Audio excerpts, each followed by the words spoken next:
Uno de los grandes retos de la actualidad es combatir la desinformación, las llamadas fake news y adecuar el marco legal al gran avance de la inteligencia artificial, un mundo apasionante que ya es una realidad.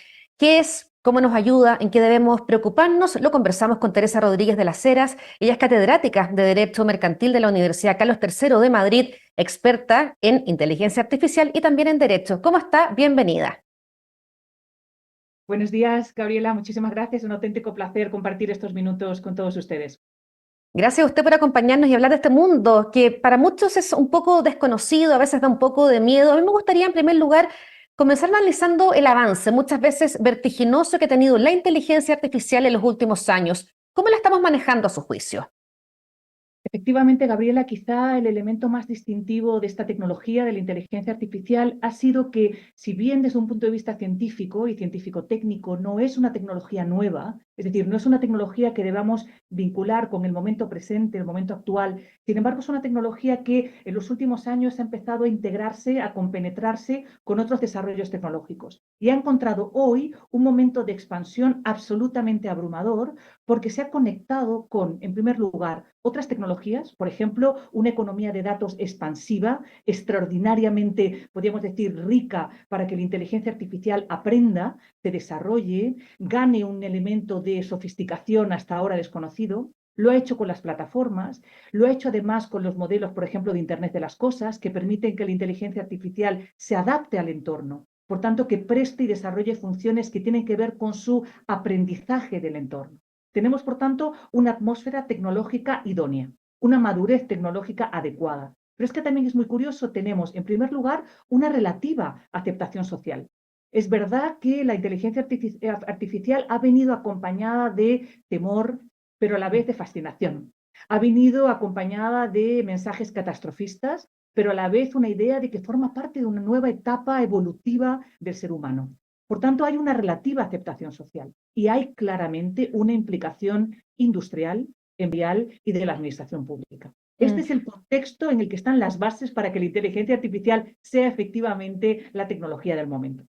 Usted usa la palabra temor y ahí aprovecho de preguntarle cuál sería el peligro que puede significar un avance desproporcionado de la tecnología y de la inteligencia artificial. Realmente hablar de los riesgos de la inteligencia artificial no se puede hacer de manera genérica. En realidad, la inteligencia artificial como tecnología es una tecnología que podríamos llamar neutra, versátil, tan maleable como la actividad humana. Por tanto, ¿dónde están los riesgos? Los riesgos están en los usos. Hay que regular a través de los propósitos, de los usos, de las actividades concretas. Por tanto, ¿cuáles son los riesgos? Los riesgos son, en primer lugar, que no seamos capaces de encontrar en cada uno de los usos o aplicaciones específicas el balance adecuado entre riesgos asumibles por la sociedad y beneficios y promesas que logra la inteligencia artificial cuando la aplicamos a un sector determinado. ¿Cuáles son los riesgos, por tanto? Pues pueden ser tan variados como lograr a lo mejor un control de la ciudadanía a través de sistemas de inteligencia artificial que controlan determinados patrones comportamentales. Podemos encontrar una inteligencia artificial aterradora porque viraliza una determinada desinformación que consigue manipular a la opinión pública. Por tanto, podemos encontrar riesgos de muy diferente calado, pero tiene que ver con el área en el que se desarrolla. Pero hay quizá, Gabriela, un riesgo que nos preocupa casi de una manera emocional, que es el riesgo de que la inteligencia artificial pierda el control. En otras palabras, que la inteligencia artificial gane un nivel de autonomía que la independice del control humano. Y esto es algo que tenemos en el imaginario de todos nosotros desde las películas de ciencia ficción que nos han mostrado una inteligencia artificial que se revela.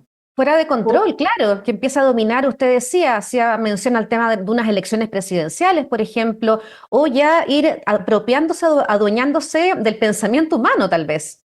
Efectivamente, y yo creo que ahí hay que asumir que estamos ante un nivel de incertidumbre máximo. Y por eso dudamos entre si nos sentimos cautivados por la inteligencia artificial o nos sentimos aterrados por la inteligencia artificial. Porque Exactamente. claro, el control, la falta de control, efectivamente, o la capacidad de autonomía, mejor, es un riesgo de imprevisibilidad. Y la mente humana, la incertidumbre no la gestiona bien, pero a la vez es un potencial. Es decir, ¿y si logramos que la inteligencia artificial haga aquello que nosotros humanos no podemos hacer con ese nivel de eficiencia? ¿Y si lo hace para el bien? Es decir, y si logramos que la inteligencia artificial sea capaz de hacer mejor ciertas cosas a las que aspiramos como civilización. Yo creo que ese optimismo también hay que incorporarlo en el debate sobre la inteligencia artificial. Mm. Yo leía al historiador Yuval Noah Harari y él decía o aseguraba que si los humanos manejamos mal la inteligencia artificial, esta podría llegar a eliminar el dominio humano en la Tierra. ¿Comparte esa tesis o es, como usted decía, cercana a una película de ciencia ficción? Pues yo más bien que compartir esa idea de confrontación. Es decir, yo no veo la tecnología enfrentada al ser humano. Yo la veo integrada en el ser humano. En realidad, yo creo que el ser humano de hoy, el ser humano contemporáneo, es un ser humano que ha evolucionado con la tecnología. Una tecnología que nos ha acompañado durante décadas, durante siglos, si hablamos de técnica en vez de tecnología. Es decir, el ser humano es hoy como es porque ha integrado en su propio escenario, ¿no? En su propio ambiente, ha integrado la tecnología. Por tanto, para mí la inteligencia artificial es parte del ser humano. Nosotros estamos evolucionando con inteligencia artificial. Estoy imaginando, y quizás sea tan de ciencia ficción como la otra tesis, ¿no? Pero estoy imaginando un ser humano aumentado, un ser humano mejorado. Y sé que este comentario que hago puede interpretarse erróneamente, no quisiera que fuera así, ¿no? Un ser humano capaz de integrar el potencial de la inteligencia artificial. Yo no imagino una inteligencia artificial que se independiza y que se enfrenta al ser humano, porque no deja de ser en realidad una creación del ser humano. Es resultado de nosotros, forma parte de nosotros. ¿Y usted siente que esta tecnología dificulta la comunicación o la facilita? Se lo pregunto porque hoy día uno ve a los niños y a los jóvenes pegados en las redes sociales, en televisión, en un teléfono celular, y por eso quiero preguntarle si esto viene a ayudar o a entorpecer justamente la comunicación. Yo creo que ha venido a cambiarla, a transformarla, a hacerla mutar de manera completa, ¿no? Es una comunicación diferente. Pero fíjese, Gabriela, que cuando hablamos de comunicación entre personas, está mediada por la tecnología.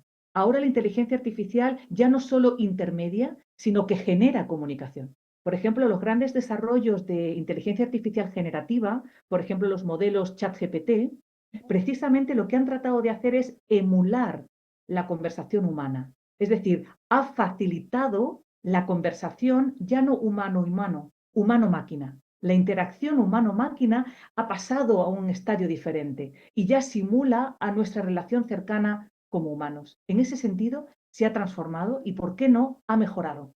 La máquina ya no es una cosa ajena, sino que interactúa con nosotros siguiendo nuestros mismos protocolos de comunicación. Me parece un Mm. avance muy significativo. Y en ese punto, ¿puede la inteligencia artificial llegar a pensar por sí misma, dejar de ser una herramienta para los humanos? Muy interesante porque cuando uno analiza la definición de inteligencia artificial que se ha integrado en los textos legales, por ejemplo, en el Reglamento Europeo recién aprobado de inteligencia artificial, incorpora un término que es muy revelador. La idea de que los sistemas de inteligencia artificial tienen niveles de autonomía, niveles de autonomía. Es decir, asumimos que es una tecnología con capacidad de aprendizaje, con capacidad de adaptación, con capacidad de llevar a cabo acciones que nos dificultan su atribución a un ser humano porque en realidad lo están tomando sin intervención humana directa. Pero se habla de ciertos niveles de autonomía. Y aquí es donde viene el gran debate sobre cuál va a ser el alcance de esta autonomía. ¿Significa que van a pensar por sí solos? ¿Significa que van a tener conciencia o autoconsciencia? ¿O significa que sencillamente van a amplificar nuestra capacidad de actuación? Es decir, ¿van a complementar la actuación humana? ¿Vamos a delegar decisiones y acciones humanas plenamente o en realidad van a independizarse tomando iniciativa? El estado actual de la ciencia y de la tecnología muestra que estamos en estos dos primeros campos, ¿no? Una inteligencia artificial que complementa y ayuda o una inteligencia artificial en la que delegamos ciertas acciones y por tanto siguen estando conectadas con nosotros. No hay por el momento no podemos anticipar por el momento en qué momento, si es que esto ocurre, la inteligencia artificial ganaría este nivel de conciencia o de autonomía. Pero sí puedo decir que los científicos que trabajan en este campo nos dicen que del potencial de la inteligencia artificial probablemente estemos solo en la etapa número 1 de lo que parece que pueden ser hasta 10 escalones de desarrollo. Si Y la ahí etapa número 1 nos fascina, ¿qué viene, no? ¿Qué está por venir? Claro, y ahí cuán importante es la ley, la normativa. Se lo pregunto porque justamente usted fue parte de esta comisión experta que hizo la ley de inteligencia artificial en la Unión Europea y me gustaría saber cuáles son las principales ideas plasmadas justamente en esa iniciativa. Es muy interesante aproximarnos a la regulación con una visión, podríamos decir, positiva. No ver a la regulación como una herramienta de prohibición o una herramienta de sanción. Lo que hace la regulación es decir cuáles van a ser las reglas del juego. Es decir, cuál va a ser el terreno en el que vamos a desarrollar, innovar, comercializar inteligencia artificial. Y esta es la función que debe cumplir la regulación. La regulación lo que debe es crear certidumbre donde hay incertidumbre. Y por eso este reglamento tan importante, tan ambicioso, tan pionero de la Unión Europea sobre inteligencia artificial, lo que hace de una manera, en mi opinión, muy correcta, es no prohibir o permitir la tecnología en sí misma, sino ser consciente de que lo que verdaderamente hace la tecnología útil o peligrosa es el uso que le queremos dar. Por tanto, este reglamento lo que hace es establecer una clasificación de riesgos. Usos que nos parecen inaceptables, pues por ejemplo, manipular al ser humano o por ejemplo, extraer las emociones de un ser humano para tomar decisiones sobre esta base. ¿Cuáles son sus emociones? ¿Cómo se encuentran? Después tenemos altos riesgos. Por ejemplo, sabemos que contratar a personal en una empresa con inteligencia artificial genera riesgos. Genera riesgos de discriminación. Evaluar a un estudiante genera riesgos. Utilizarlo nada más y nada menos para que un juez tome una decisión que puede implicar, por ejemplo, la prisión preventiva, tiene riesgos, pero también tiene ventajas. Entonces, lo que ha hecho este reglamento es clasificar los usos en virtud de su riesgo e imponerle herramientas de control, de seguimiento, no de prohibición. Esta es la función, en mi opinión, Gabriela, que el reglamento cumple y que debe cumplir la norma. Crear certidumbre, crear previsibilidad. Entonces es necesario normar justamente, crear estas leyes para manejar la inteligencia artificial a su juicio. Yo creo que sí, y es verdad que hay un movimiento reciente muy centrado en Silicon Valley, pero no solo, por tanto tiene que ver con dónde están las empresas y la industria que desarrolla inteligencia artificial, que lo que dice es que el potencial de la inteligencia artificial no debe ser constreñido, no debe ser limitado y que no se debe regular. Pero yo entiendo que este movimiento equivoca la función de la regulación. La regulación no es imponer sanciones. La regulación no es limitar la innovación, no debería serlo. La regulación es sentar las bases que una determinada sociedad considera necesarias para proteger los valores que quiere proteger y prevenir los riesgos que quiere prevenir. Por tanto, en realidad es decidir, es sentar las bases, es marcar las líneas rojas para el desarrollo de una actividad. No regular, en definitiva, lo que hace es crear un elemento de anarquía, de discreción, de arbitrariedad, que en realidad genera muchísima más incertidumbre que en realidad ganancia o potencial económico, ni siquiera para las industrias implicadas. Decía hace pocos días el secretario general de la ONU, estaba en China, y comentaba que sin las salvaguardias adecuadas, la inteligencia artificial podría exacerbar aún más las desigualdades y las brechas digitales y afectar de forma desproporcionada a los más vulnerables. ¿Qué opinión tiene usted al respecto? Es muy interesante porque la inteligencia artificial nos fascina permanentemente con dilemas. Nos coloca frente a grandes dilemas en los cuales, por un lado, sabemos que puede agravar la vulnerabilidad, incluso crea nuevas vulnerabilidades, pero a la vez nos damos cuenta que refuerza la capacidad de decisión, de información del ser humano que lo utiliza.